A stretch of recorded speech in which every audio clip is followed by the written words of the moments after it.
Hey guys, in this week's Casually Criterion episode, we're going to review the first film in the Before Trilogy, Before Sunrise.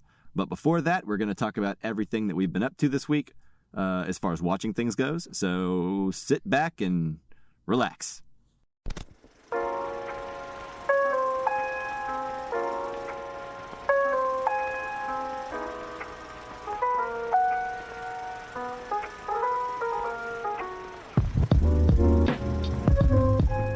Hello and welcome to the Casual Cinecast powered by Cinelinks. My name is Justin. Normally you'd be hearing Chris right now, but he's taking a couple weeks off, so it's just me and a man who is going to write a poem using the words casual, or the word casual, singular. Mike, how you doing?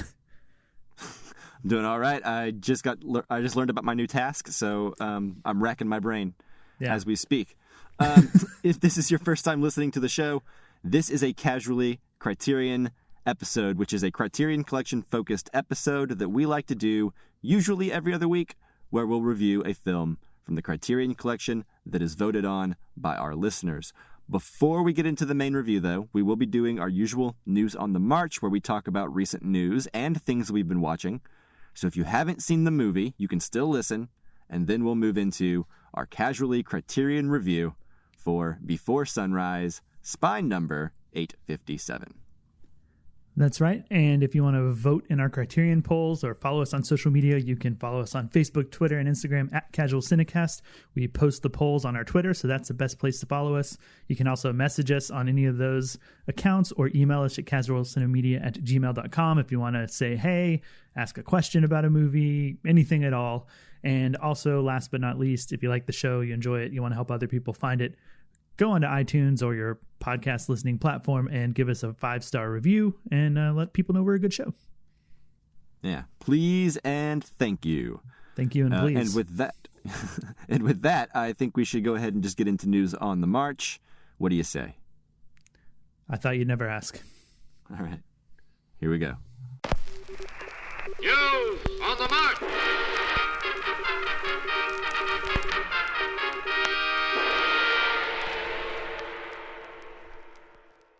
All right, Mike, we're here in News on the March, so tell us about what you've been watching or doing or whatever. Yeah, so I have not been watching a whole lot recently. I've been traveling. I went to San Antonio recently, which was nice. It was good to get out of the house. Just like Pee Wee Herman. Yep. We went and saw the bicycle in the basement of the Alamo. Did you really? Yep, it's really there. No, wow. Just kidding. No. There's no basement that I saw. We didn't take the tour proper. We just did like the walk in, walk out for free. Oh, nice. I think when I was in San Antonio last, I just went and looked at it from a distance and then went about my day. Yeah, it's they got all this like paper lining the floor, and like I was like, what is all this trashy looking paper lining the floor of the Alamo for? Why does it look like crap in here? And then like you go to like this little sign and it's like the Alamo is in dire need of like repair, and we have this black paper along like the base of the floor just so you can see like how much crap falls off the walls, basically. Like how much of the walls are falling apart onto the ground. So that black paper helps to like illustrate just like how much of the Alamo is like deteriorating all the time. Right. Wow. Anyway, sidebar there. Sidebar. Anyways, as far as things I've been watching goes, I've been watching Wandavision. I think like there's only one episode left as we record this. Yes, I'm all caught up on that too. Yeah. What do you think of that so far? I think it's really interesting. It feels like the most unique Marvel thing that's come out so far, since like Marvel was kind of unique doing its stuff with like Iron Man and the first Captain America days, and that was kind of unique on its own. But since then, this feels like the most interesting twist on, a comic book movie. So I'm really enjoying it. How about you? Yeah, it's the past couple weeks have taken like a more interesting turn than I would have thought. Like last week's episode was like really character based, which I enjoyed. One thing I'll say about this show is that like it's really unique and cool sometimes, and then when it's not unique and cool, it feels very much like some of the worst parts of the MCU, in my opinion. Oh wow! Like, just like some of the clunky dialogue. Like, there's like a whole conversation that like multiple characters have over like what happened during the events of like Endgame, like the big battle with Thanos. Okay, yeah. They're like, well, Captain Marvel could have beaten him up if he hadn't called an audible or whatever, you know? And then it's like, oh, yeah, but so-and-so had a pretty good run. And it's like, you don't know these people. Quit defending them. Anyway. Yeah, there's a bit of clunkiness when it's trying to catch you up for, like, any viewer who hasn't seen any of it, you know? Yeah. But I kind of forgive that. You know, I was able to recommend it to a friend of mine because I do think it's good and worth watching. So I was recommending it to him, and he was like, well, I haven't seen much of the Marvel movies. And I was like, they do a pretty good job of explaining it to you, even if for someone familiar with it like me, it's kind of annoying. Yeah, exactly. That's exactly. Like, it's not ruining the show for me by any means, but like sometimes I'm reminded of like, man, there's a whole lot of stuff that's happened in the MCU, and if you're not super familiar with it, I guess you need like the exposition to catch up. But anyway, it feels a little clunky sometimes. But I will say that Paul Bettany and Elizabeth Olsen and Catherine Hahn, who plays Agnes, man, they're all three so good in this show, like killing it with like all this like different styles of acting and all that stuff. There's even a really serious scene between Paul Bettany's character and Elizabeth Olsen's character that I thought Paul Bettany just like knocked it out of the park. Yeah, I think everything's like A+ in terms of performances, and you know, Catherine Hahn over the last several years is just killing everything that she's in. You know, I think my introduction to her initially was Step Brothers, and I wasn't a big fan of that movie or her part in it in particular. So I thought, I guess maybe for a while there was just a kind of a bad taste in my mouth when it came to her because of how much I didn't like that character in that particular movie, which, you know, not her fault. But now, especially after this, she's just like impressing me endlessly. Yeah, I completely agree. She's a great addition to this show and probably the most interesting thing in it. So there's one more episode left. We'll see how it goes. But other than that, I've just been kind of watching a movie that came out on Netflix recently with Peter Dinklage and Rosamund Pike called I Care a Lot. Have you heard of this? I have not. Yes, I've heard of it, but I don't know what it's about. Okay. Like I've seen the name. I'll keep it vague, but it's very much like this this story of a woman who has like a scam going on where she can like she's a court-ordered like guardian. So if she can convince a court that an elderly person is not capable of like running their own estate anymore and their own finances, she can have them committed, and then she will have control of their finances, and which she then turns to, you know, use to like sell off their belongings and pay herself a lot of money. So it's like a really crazy scam that she has going on, and it's kind of about her possibly pulling the scam on a woman who has extended family that she didn't anticipate. So anyways, it's a pretty crazy movie. I think it's a movie that, like, from what I've gathered, the critics like a lot more than like general audiences do. Okay. You know, it's one of those where like you can look at like the user score versus the critic score, and it's like drastically different. Yeah, so I think from what I've been hearing about it, you know, I've seen mixed opinions here and there on social media and film Twitter and stuff like that. And I am kind of confused on, like, is this movie more of a drama or more of a comedy or something else? I would say it's more of a drama.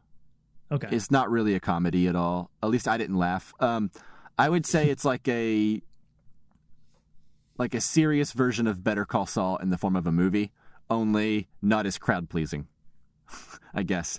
Like, Gotcha. You kind of root for Walter White or like Jimmy McGill / Saul Goodman. You know what I mean? I think the mistake that I don't know if it's a mistake, but where this movie is different, I think, and where a lot of people are having problems with it, is that I think Rosamund Pike's character doesn't even attempt to be likable. You know, you just observe her and she's your protagonist, but like at no point are you rooting for her. I don't think, right? At least that's how I felt. So a lot of times it's frustrating whenever like you don't like your main character and you don't necessarily want things to go their way, you know? Yeah, you don't want to spend time with them and go on a journey with them because they're just unpleasant. I don't know. I think it's worth it. I think you would like it. If any of my friends are going to like it, I think you or Chris might. Yeah, I've been interested in it. Just haven't watched any movies lately. I've been actually watching a lot of TV stuff, which I'll get to in a minute. Well, why don't you get to it now? Because that's all I really had. Oh, okay. Well, as we discussed, I've been watching WandaVision. My fiance and I, we've been watching New Girl. I don't think I've talked about that on the show yet, but we started that maybe about a month ago. Okay. How's that going? It's really good. I am very impressed, and kind of surprised with the show because I guess for so long I thought that the show wasn't that great and it didn't look that appealing to me. Yeah. But I had a couple of friends, one in particular, really recommend it, saying you got to watch it. I think you're going to love it. And that friend and I have a lot of shows we love in common. Things like Arrested Development and 30 Rock. We're both super huge fans of. So I value his opinion. So we finally gave it a go, and it's a really great show. And have you seen it? I've only seen the first 2 episodes, and then I decided it wasn't for me. But also, you can't really judge any sitcom based on the first 2 episodes. So, yeah, there's a bit of. It's not like I formed my final opinion. I just didn't. I wasn't titillated enough to keep going. But I've heard even my brother says that the show's really funny. I'll hear him laughing in the other room sometimes. So yeah, it definitely hits its stride and gets going as most successful sitcoms do. But those first 2 episodes in particular are a little weird because they have one actor in the show who filmed the pilot, and then when the show got picked up, he did not continue on with the show because he had also filmed another pilot. I remember that. So they switch. They don't even switch actors to bring in an actor to play the same character. They actually switch characters entirely suddenly between episodes 1 and 2. So it's a little off-putting. At least it was for me. And that was maybe my biggest thing about the show, where I was I don't know about this. I don't understand what they're doing. And eventually I got past that, and that was kind of something I had to adapt to. But I mean, it's a really great show. I think the characters are really super likable, and the actor who plays the character Schmidt is really wonderful and has grown into one of my favorite characters, which is interesting because based on the first 2 episodes, I thought I was going to hate that character. Which one, Schmidt? What actor are you talking about? Jake Johnson? No, not Jake Johnson. Jake Johnson is Nick. Oh, the annoying looking guy. The annoying looking guy that kind of looks like Tom Cruise. Max Greenfield is his name.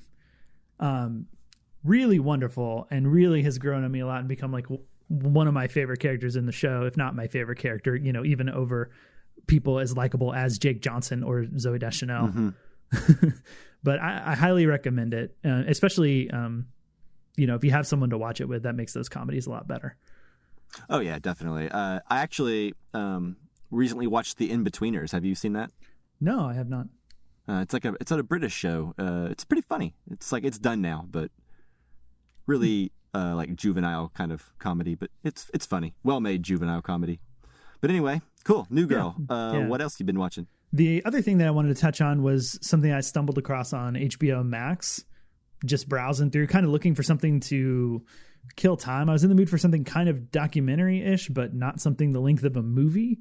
So I was just scrolling through their docuseries and stuff like that.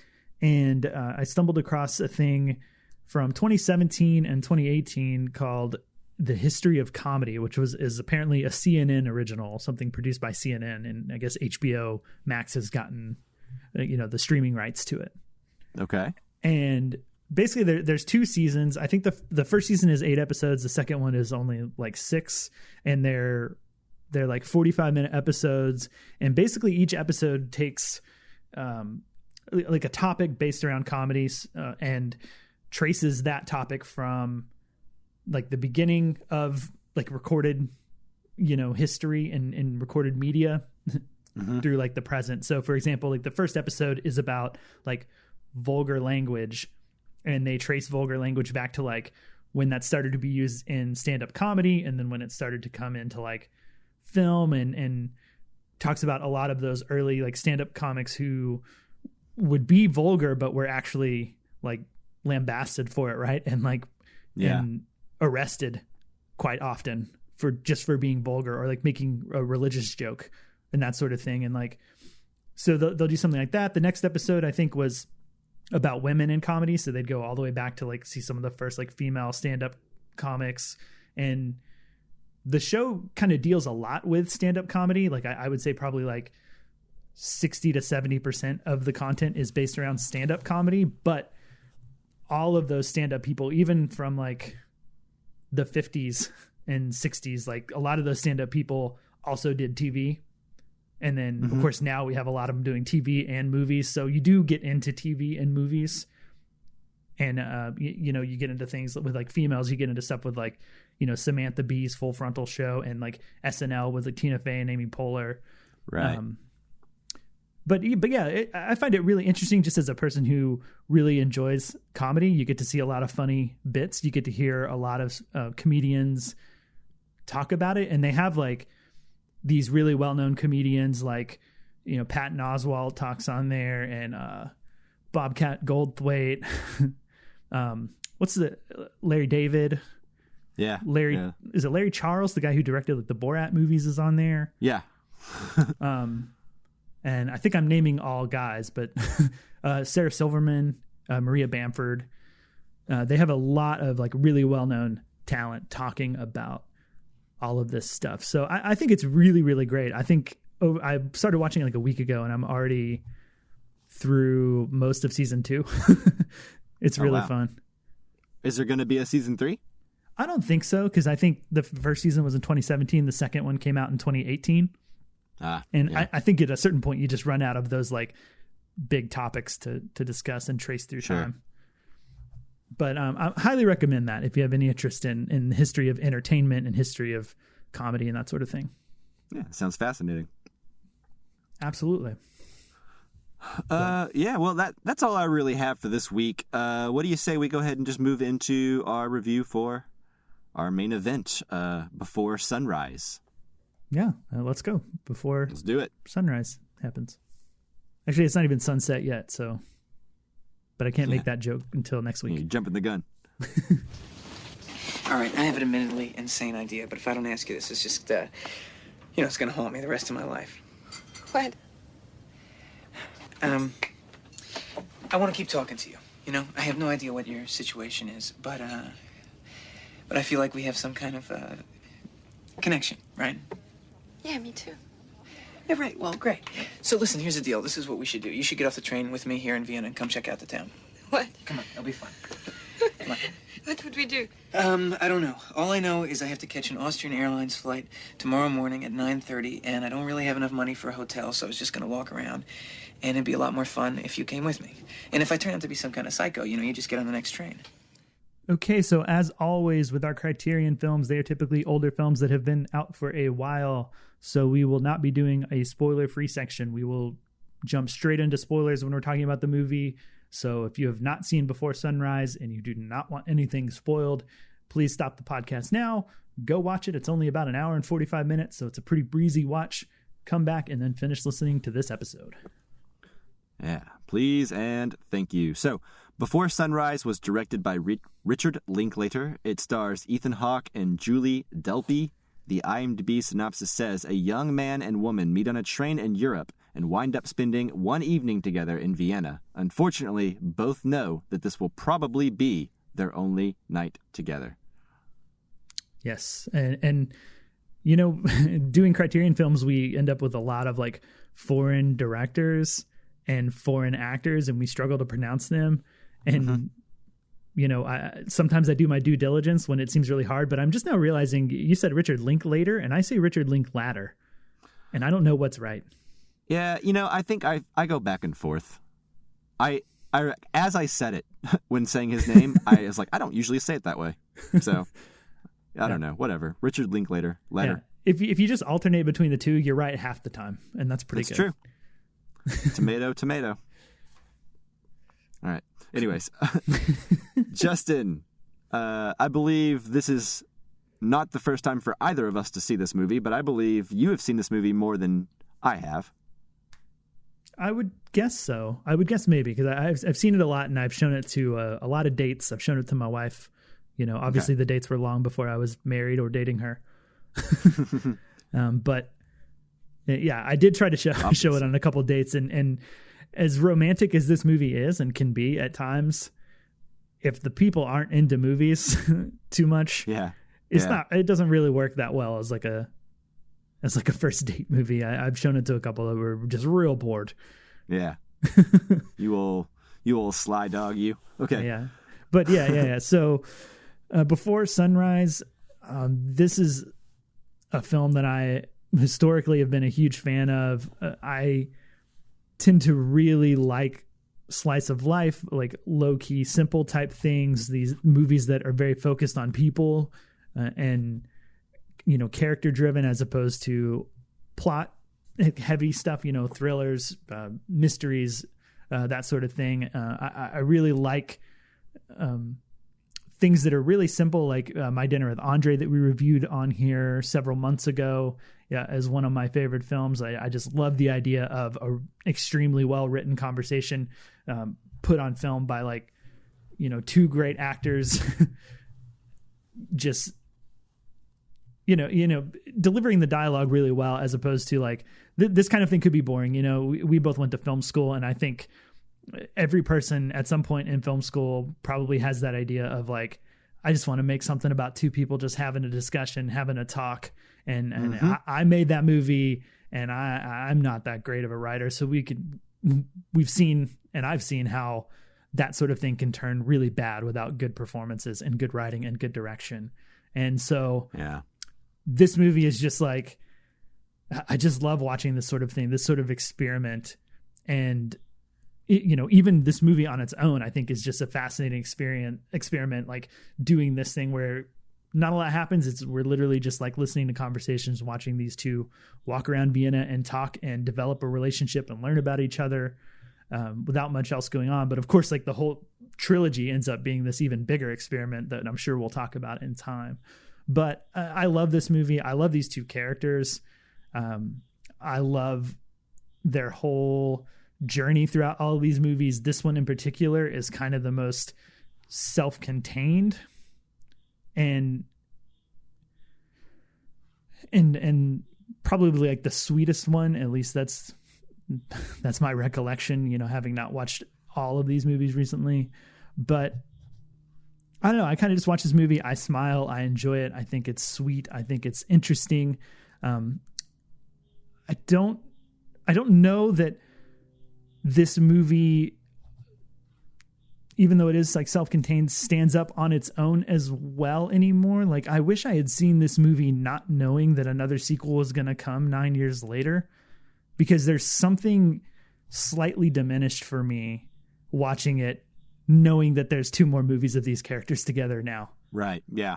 And that's maybe my biggest complaint. Otherwise, I really love this movie, and that hour and 45 minutes just flies by listening to these two talk. So, yeah, I'm a big fan. I'll leave it there and toss it over to you, Mike. Yeah, I'm in a similar boat. This is actually, I believe, only my second time to see this movie. I agree with you. When I first saw Before Sunrise many years ago, I knew that Before Sunset existed. Before Midnight did not exist yet, and I still have not seen that one. So I look forward to ending this trilogy and kind of seeing where it goes. But I agree with you. This one, it stands on its own, but also if it didn't have the others behind it, I don't know that people would love it as much.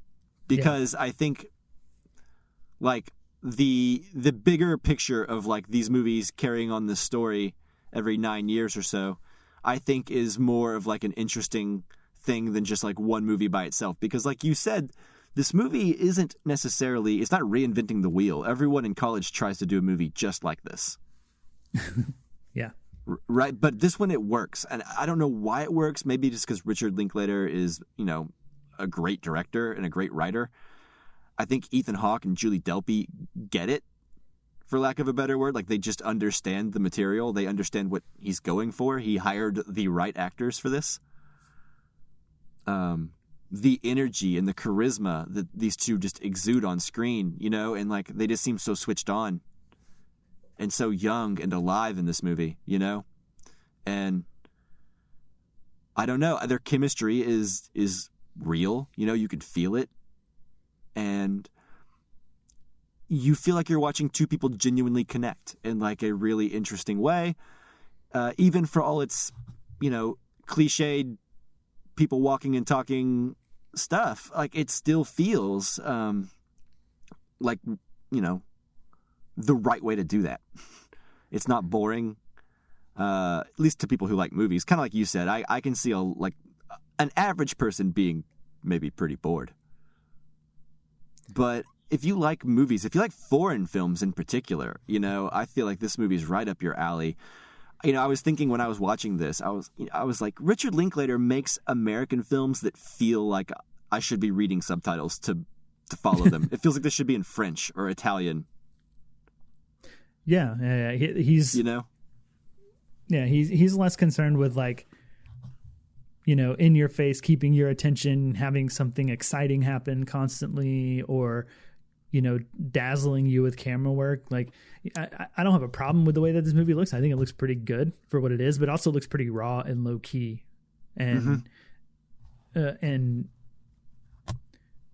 that's not to say foreign films out there don't look great and amazing and don't have like, you know, jaw dropping cinematography sometimes, but the simplicity of this does remind me of a lot of like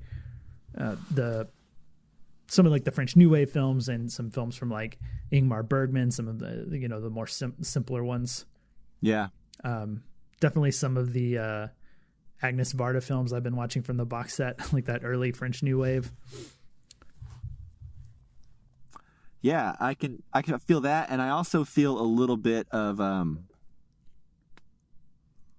maybe a little bit of like Michelangelo Antonioni, but like less horny. Yeah, definitely less horny. We do cut away from the sex scene in the end and just kind of fade out and fade back in later on in the morning. Yeah, it's handled in a very classy way. Although I'm not saying I wanted like sex and nudity, but I would have liked to have been with them during that intimacy. Yeah, I think there was a lot to see there, to see what happens and how they are around each other when it comes to that. You know, I think there is something to be gained in there. I do wonder about there's this line that Julie Delpy has right before when she's saying, you know, I don't want to be the fantasy of like, I met a girl in Europe and we got off the train and we fucked in the park or whatever it is that she says, right? Yeah, yeah. And I couldn't help but kind of take a step back and wonder if like Richard Linklater as director is like fulfilling that fantasy and like creating that fantasy when she doesn't want to do it. And so in a way I was kind of relieved when we like panned away because I couldn't remember how much of that sex scene we see. And it's definitely not very like voyeuristic or, you know, horny, as you said so eloquently. No, not at all. That's never seems to be what's on Richard Linklater's mind, based on the films that I like recall from him. No. That's never really seemed to be a big focus of his. He seems more about the existential questions and like interpersonal dynamics between two people, you know, and how those can change. And how they evolve over time. That seems to be really what he's like. If I had to take a step back at his career, you know, look at like Dazed and Confused and this movie and Boyhood and some of the movies that he's been known for, they all have like this very thinking man's approach to them, you know, in a way that a lot of American directors of his stature just simply don't do as they get older. You know, he keeps that curiosity about him, which I think keeps his films relevant and keeps them, you know, hitting big. Because, you know, regardless of what, you know, you may think about Boyhood, I think that movie's pretty well received. I know Before Midnight was well received, you know, so he's still making stuff that I think that people are interested in. I guess Boyhood came out like almost 10 years ago now, so. almost. Yeah. So I don't know what I'm talking about. What has he done recently? He did the movie which I didn't see with Steve Carell, The Last Flag Flying. Oh yeah, the sequel to The Last Detail, right? Oh, is that what that was? I did not know that. I think so. I think it's the same characters from like that Jack Nicholson played and like Bruce Dern and all them. Oh, okay. I think it's a sequel to that movie. Oh, okay. And then he did Where'd You Go, Bernadette, that I also didn't see with Cate Blanchett. Oh yeah. That just seemed like a weird movie. I could never muster up like the desire to invest in that movie, you know? Yeah, he will do that every now and then. He'll direct some movies where you're just like, where did that come from, you know? Mm-hmm. Yeah. But that's good. That's a good approach to have, I suppose. Yeah, he's definitely got a diverse thing, you know, especially when you include things like School of Rock and Bad News Bears. I watched that the other day. That movie holds up. I love School of Rock. I think it's so good. As great as some of his movies are in terms of like artistic sensibilities, School of Rock is still one of my favorites of his. It's just really fun and a good time. Yeah, it's just like a sweet movie. Yeah, it is. And, you know, talking about his work and everything, I think this is something that I talked about a while back when I was on the Cinemas podcast talking about Boyhood and reviewing it for that podcast. We talked about Richard Linklater and how one of the big things that he seems to be concerned with as much as character and everything else is time, at least in some of his most interesting work, right? Like either he is passing time in some interesting way, you know, like the Before Trilogy, you know, we meet up with these characters every 9 years and he literally films the movies 9 years apart. Right. And of course, Boyhood famously, you know, filming a little bit over 12 years. So the characters age naturally, but you know, even within the Before Trilogy, these movies they're more or less following these characters for an amount of real time for a lot of it, especially I think Before Sunset is very much like real time. Yeah. And they bring a lot of their own experiences during that time, like their lives lived to these parts and to this movie, right? It is a collaborative process, I think, right? I believe so. I know there's a written by credit that's Richard Linklater and somebody else, a woman's name who I can't think of off the top of my head. Ethan Hawke and Julie Delpy don't have those credits. And there is, I was watching like a little bit of the behind the scenes on the disc, and they were talking, is Julie Delpy talking specifically. And she was saying that, you know, her and Ethan Hawke were talking and they were saying like, yeah, like people are going to think that this movie is, has a ton of improv in it, but she said, couldn't be further from the truth, is that like, if we do our jobs right, people are going to think it's improv, but everything is kind of thought out. Everything is planned out. We're not improving like at all, which is really impressive. and by the way, her name is Kim Krizan. Thank you. You're welcome. So I wonder if that applies to both the sequels as well, or if that was just for the first one, because I can imagine them being hired as just actors on the first one.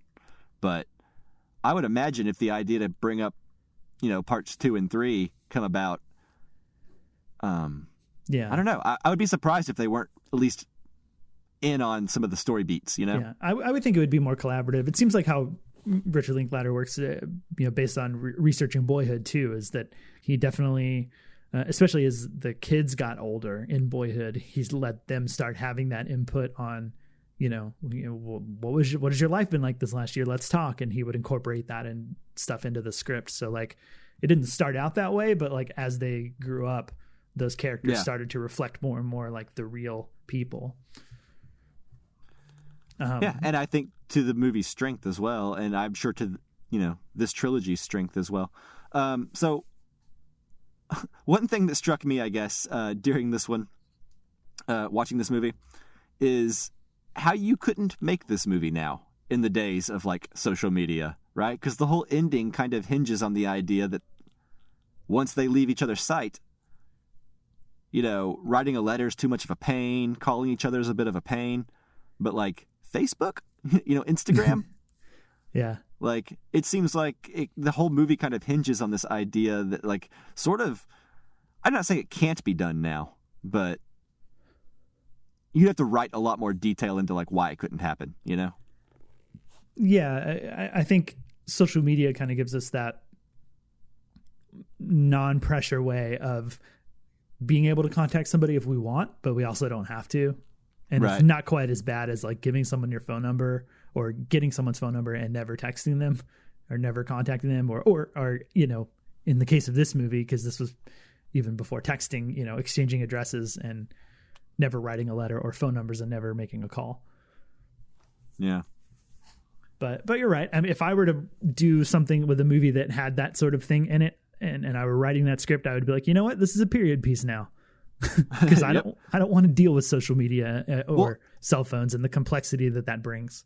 Yeah, I mean, given the fact that like how the trilogy evolves, you know, and the fact that they may even still do more, who knows? I think they work better if they just kind of like lean into the like if they just work as time capsules, you know? I think it works better looking at it from the view of like, this is the 90s. Mm-hmm. You know, I just think you'll have a better time that way. And it's also more interesting because, you know, they're walking around the streets of Vienna, you know, in the 90s. So this is what it looked like and this is what it was like, you know? And there's something to be said for that. You know, it's kind of like in Rome Open City when you see like Nazis fleeing because they're, you know, and those are real Nazis fleeing a real war. Yeah. From the real city of Rome, you know, and they're filming it and that footage makes it into the movie. That makes the movie even more interesting. Or like when we watch Stray Dog, you know, and the cop goes to like that huge Japanese marketplace looking for his gun. And really what that is Akira Kurosawa walking around a real marketplace. So I love when movies really try to capture a time and a place that will only exist then. Like if you go to Vienna now, I bet it doesn't look the same as it does in this movie.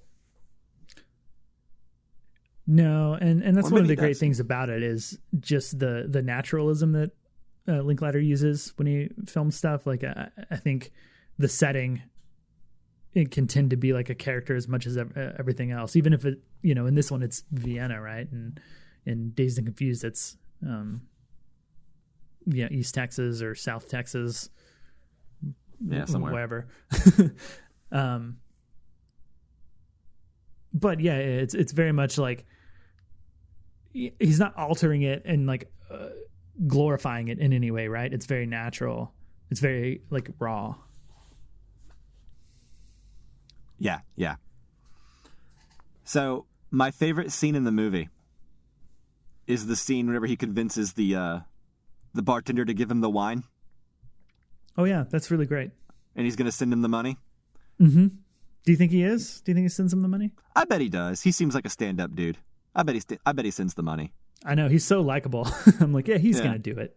Just trust him. Yeah, like, surely he would. Yeah, why not? But, like, I don't know. I like how the dude's like, for the best night of your life or whatever. Like, I don't know. That whole scene is like, it's improbable, but it makes me smile nonetheless. Yeah, there's a good amount of this movie that I found myself like, oh, I'm smiling right now. I'd kind of become self-aware.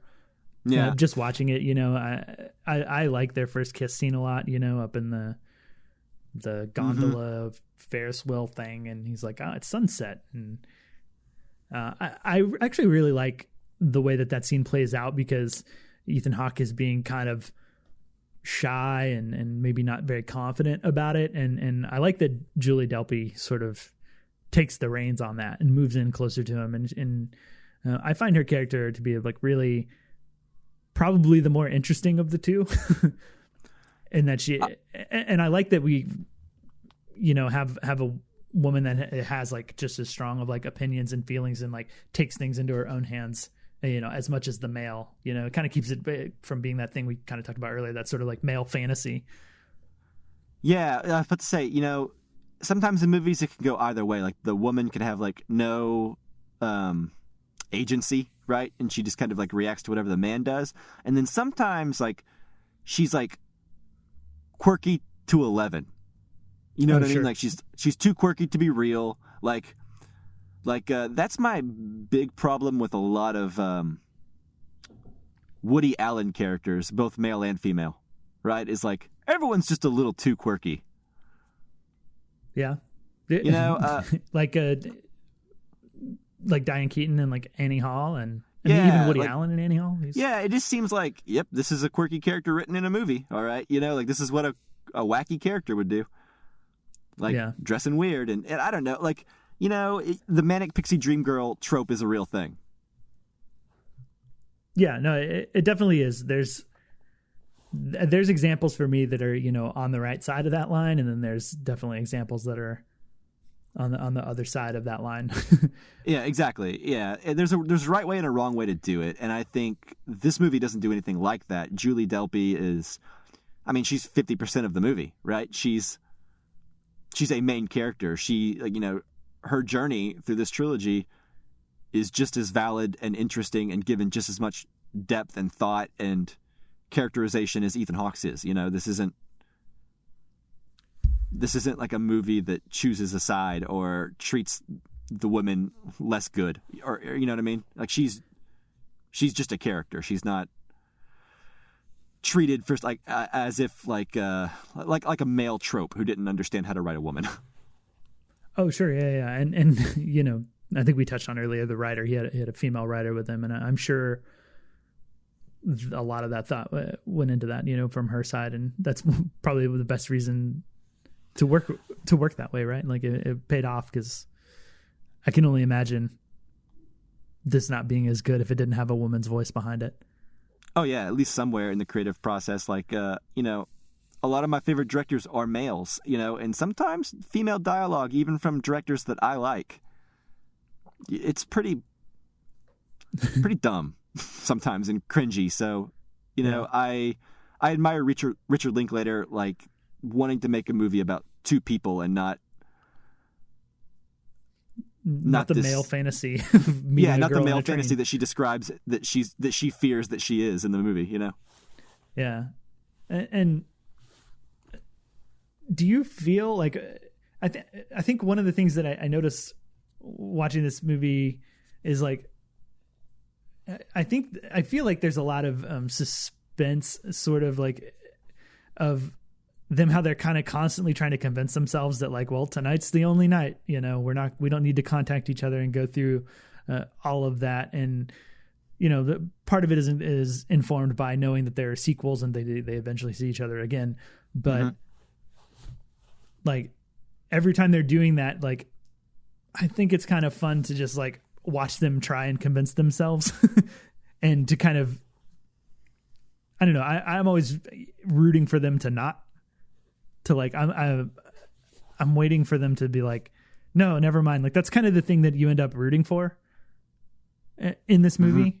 And the thing that makes it work and have like not the thing that makes it work. That's probably a really definitive way to put it. But one of the things that makes it work, that you have that sort of suspense, at least for me, of like, when are they, even having seen it before, when are they gonna get over themselves of trying to convince themselves that they don't need to see each other again and they don't need to exchange information.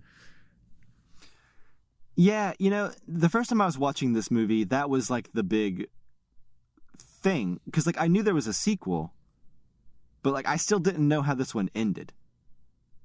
So I wasn't aware of like the premise of the sequel and that there's going to be a huge gap in time. So that whole time I was kind of like, what are you doing? Don't let her go. What are you doing? But this feels so much more true. So much more real, right? Like there's those times in your life where you've been on vacation or you went to summer camp or you whatever, like you were around a certain person for a certain amount of time and you're just like, man, why can't I make this last forever? Or like that feeling when you go on vacation and you're like, man, why don't I just like move here, make this my life all the time? It's like that thing where you're swept up in the moment and you're convinced that it's so sustainable, but it's not, and I think it's interesting to try to convince themselves that maybe they can keep in touch beyond this night, but deep down I think they both know that the odds are against them. They probably won't, and then I think that makes coming from, when you enter Before Sunset, that's coming from an even more interesting place, right? Because it's the road not traveled. Yeah. I like that line that he uses to convince her to get off the train of like, remember or treat this like a memory, like you're time traveling back of this is you when you're married, and maybe you're a little unhappy and you're thinking, what about that guy on the train? Like, what would happen? What would have happened? He's like, this is your chance to find out what would have happened. It's pretty charming. It is charming. Even though I think, through a 25-year later lens, I'm like, don't get off that train. That's crazy. Yeah. He could be a lunatic. Yeah. He kind of covers that though, I guess. He says, it could be a lunatic. If I'm crazy, you can just get on the next train or something. Mm-hmm. If he lets her on the next train. If he's crazy. Yeah. I also love the poet scene. I think it's kind of cheesy and it's maybe one of the parts of the movie that feels the most written and less improv-y, or less natural. And I don't know. I really like it. I think it's super fun and like really sweet and interesting. And that guy, even though he's on the screen for a very short amount of time, I never forget that character. Yeah. I forget the guys who are in the play, that they meet in the beginning. I forget about the palm reader even, but that poet guy, even like after the first time I saw it, every time I went back to watch the movie, I was like, oh yeah, at some point they run into that poet guy. And I remember liking him a lot. Yeah. The palm reader scene is one of the scenes that I remembered the most because I think that shows like, even when people are new and they fundamentally see things differently, but like you're being polite. So you kind of like overlook and you're nice and you like overlook people like disregarding things that you find interesting or cool, like this is an interesting example of like him thinking it's entirely stupid and her being kind of into it.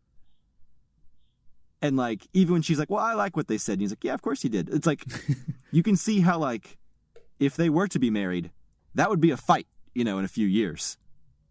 Now it's just two people who like are overlooking both of those things because they're so caught up in one another and they're so infatuated, But like, I like how even though these two people are so infatuated and everything, there's still like fundamental disagreements cooked into their characters that make them feel real. Mm-hmm. Yeah. I like the imperfection of it in that sense. Right, exactly. Because like you could see how they'd be a great couple because they have great chemistry, but you can also see where down the line, he might be a little too cynical for her. She may be a little bit more of a romantic in that regard. Yeah, because even after the poet thing, he's like, he probably just had that poem written already. Exactly. Just, like, plug the words in. She likes to believe in the romanticism, and he's always trying to look at the cynical side of it. And although it never culminates in a fight in this movie, you could see how they are different people. Yeah, and I'm pretty sure we'll touch on some of that as we go on throughout the series. Indeed. It's hard to not like skip ahead, having seen them all. I know, but to be fair, I've only seen Before Sunset once, so I don't really know what they fight about, but I'm sure there's fighting. There is a little bit. But I don't know. I think that's one of the things that's so great about this movie as well, is they were already fully formed characters from the beginning. They weren't just two people who were like, okay, this is a movie about two people falling in love. That could have been a boring movie about two people who thought everything the other one said was funny or good, Mm-hmm. Yeah. It's realistic that, nobody's perfect. Yeah. And no one's perfect for another person, right? Yeah, exactly. Even people that you are good for and have chemistry with and are otherwise like would be happy with, they're going to get on your nerves at some key points, I'm sure. Yeah. And how do you feel about this movie in terms of the actual conversation and the content of the conversation? Something we talked about a lot with My Dinner with Andre is that, the conversations actually were a little bit philosophical and they made you think in a philosophical way or existential way. And I think some of this dialogue certainly has that sort of existential, philosophical, religious sort of topics to it. It's a little different because it has the romance going on and like the kind of plot of these two characters. But It's in comparison to like My Dinner with Andre. How do you feel about the content? Do you think philosophically while you're listening to some of these conversations, do they inspire that in you as well as watching this like romantic love story play out? So here's what I'll say is that I enjoy these kinds of conversations, these existential, let's look at life, let's examine relationships, let's examine love, these two people with different philosophies on love and romanticism in general. All that's really interesting. I don't think it's like on the level of My Dinner with Andre, because that seems like existential questions about life, This seems very much like young people wondering about these questions and not having any clear answers, and that's okay. My Dinner with Andre seems about two old, jaded people who... People with experience. You know what I mean? Yeah, a little bit more experience. These two seem like wide-eyed youngsters, And I'm actually going to be interested to pay attention to the dialogue as I go through Before Sunset and Before Midnight to see if I feel like it gets a little bit more refined and a little bit more, or comes from a different point of view, Yeah. But I felt the point of view of young people in this movie. That kind of wide-eyed optimism that I'm not saying is gone of the other two, because I wouldn't know about the third one, but there's a certain amount of optimism that I think only comes with youth and young love, and two people who have their whole lives ahead of them and are willing to make these kinds of like one night stands and one night decisions on a whim that, as people get older, they may not do, or they may not feel the same way about, So I think this whole movie, down to its very plot, to the dialogue, to everything, is very much about young people and young love and young points of view. Yeah. Do you think it's like the strength of their point of views? Because I think that what I've found is my point of views and my opinions when I were younger were very rigid. I was like, I think this, and because it's my opinion, I'm right. And that's how it is. And was very confident. And then as I get older, I realize how gray things are and how different things are for different people, and that for most things, there's not like a one size fits all answer. Like, you're not totally right. No. And so that's when you talk about that young point of view, that, naivety or youthful ignorance about some things. That's what I think of as like, they're sort of like strong opinions, especially Ethan Hawke's. Yeah, I think he's very opinionated in this movie, and I don't remember his character from the other two, but he's the character I feel like I can see causing the most problems going forward in this relationship, because he seems like he reminds me of myself in a lot of ways, and that like he can be a lot to deal with. He's got opinions, and sometimes it doesn't matter if people want to hear them, he's going to share them. Yeah. And that's not a good quality to like always have. So, hopefully he gets that under control. Yeah, we'll find out. Real quick, I don't know if you have like a favorite conversation or favorite scene in the movie, but mine I really love, and it's one of those scenes, like I said earlier, I just found myself smiling when I kind of became like aware of what I was doing while I was watching it. I was just kind of smiling ear to ear. It was like, I love their phone call scene where she has to like, she's calling to pretend to like tell her friend she's not going to make it for lunch. Oh yeah. In that nice diner or cafe, whatever they were in. I think that's just really, really cute. And maybe my favorite of like the performances, just watching their reactions to each other when they're listening to them talk is really great in that one. Yeah, that's a great scene. And I think I said it earlier, so I'll just say it again. The scene where he gets the wine for free. Oh yeah, but you did say that. Yeah, but like every time like they look over at like Julie Delpy at the table, she's like stealing shot glasses and stuff. Oh yeah, and, like, yeah. She's like just finishing like, putting something in and like but still. Like yeah, the bartender doesn't seem to know about it. They're just like looking at her like she's this beautiful girl, and he's like feeling bad for Ethan Hawke not having any money, so he's just like, this guy's here with this beautiful girl. I'm gonna give him the wine so they can have a great night. And like the whole time she's like stealing shot glasses, which is like not a good thing to do, but it's like it's minor enough to be cute. Yeah, it's just definitely cute. Definitely cute. Last thing that I have to talk about is like those end shots where we return to a lot of the same scenes that we watch, our locations that we had seen them in previously, but they're just they're empty. You know, we have like that shot of the park, but there's like the wine glasses and bottle laying there, the boxes in the alley, the railing, you know, from like the part where they're talking about how it feels like they're in a magical world or like their own little fantasy world.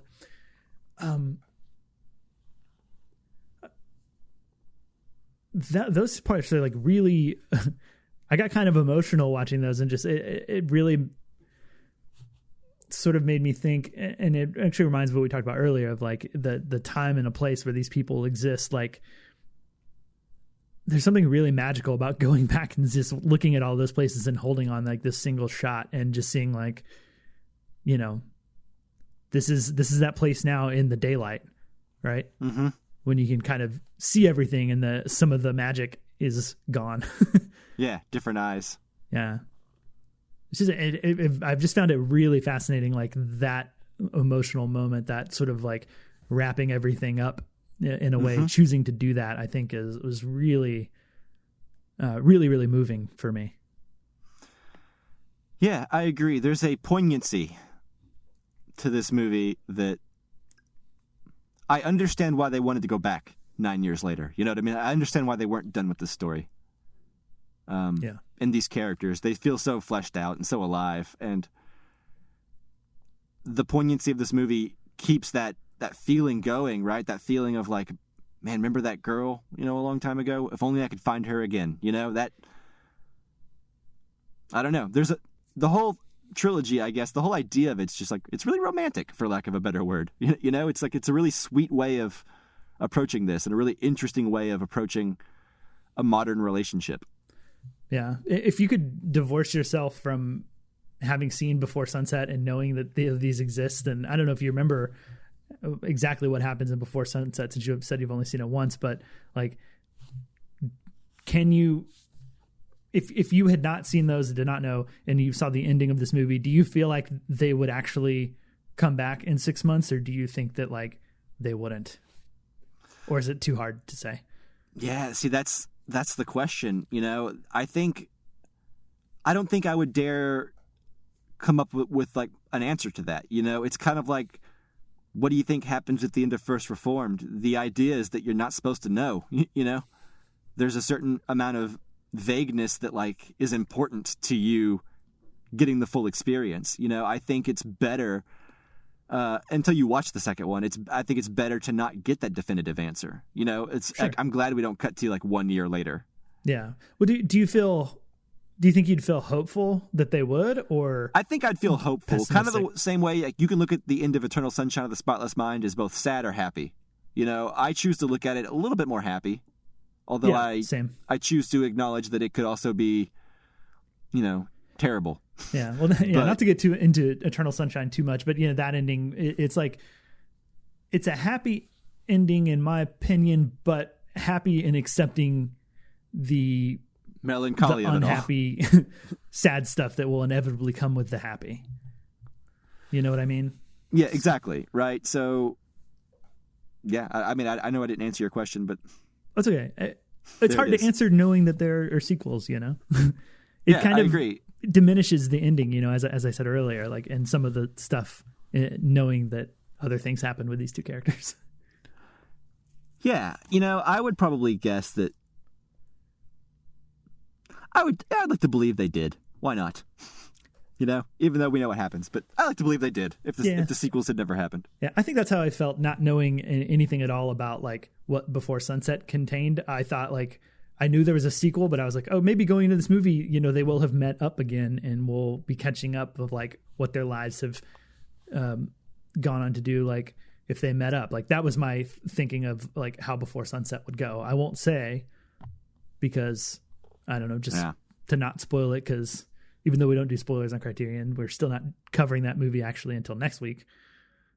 But that was my anticipation, I would say, is anticipating that they would get back together, and that's where Before Sunset would, you know, pick up, is that they had met up again. So we'll see next week if I was right or wrong. We will. And I'll just say that I'm nervous for Before Midnight because I don't know how that movie wraps up. So I do. So yeah. But so I am nervous going into it because there is a certain amount of like suspense of like, oh God, what if this whole thing ends like in a way that bums me out? But we'll see. We'll see. Yeah, we'll see. But that's all I have for Before Sunrise. Me too. Thanks for listening, listener. Yeah, thank you so much. And thanks for talking to me, Mike. I appreciate talking movies with you. Indeed. You're welcome, sir. Thank you. Yeah, and also thank you, Jake Wagner-Russell, for doing our intro and outro music. If you want to hear more of his music, you can do so at soundcloud.com/bopscotch.